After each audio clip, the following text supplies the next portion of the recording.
Le genre de journée où même les remorqueuses restent coincées. Bon, moi, j'aime ça, mais c'est difficile pour beaucoup de gens, j'imagine. Très difficile. La ville, il était absent à ce moment-là. Ils l'ont pas déblayé, etc., etc. Anyway. Je ne sais pas, nos taxes, elles s'en vont où?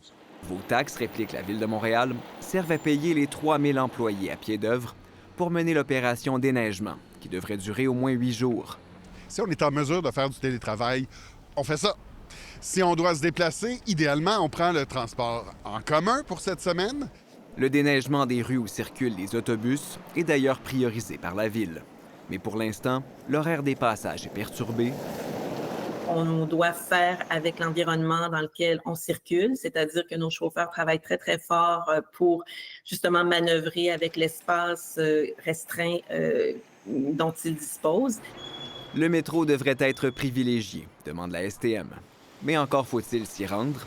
Selon le plus récent bilan de la Ville, environ 50 des trottoirs ont été déneigés. Dans ma rue, en fait, les trottoirs sont inutilisables. Fait qu'il faut se promener, en fait, dans la rue sur une pente. Fait que c'est plus difficile pour surveiller, en fait, les autos qui passent. L'opération déneigement devra être plus avancée, explique la Ville, pour permettre aux chenillettes de circuler partout. En attendant, un peu de sagesse hivernale s'impose. Il n'y a pas de mauvaise température, il n'y a que des mauvais vêtements. Faut garder le spirit, faut pas lâcher. Des amoureux de la neige vont même jusqu'à s'avouer comblés.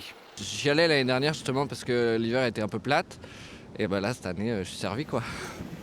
Ici Mathieu Papillon, Radio-Canada, Montréal.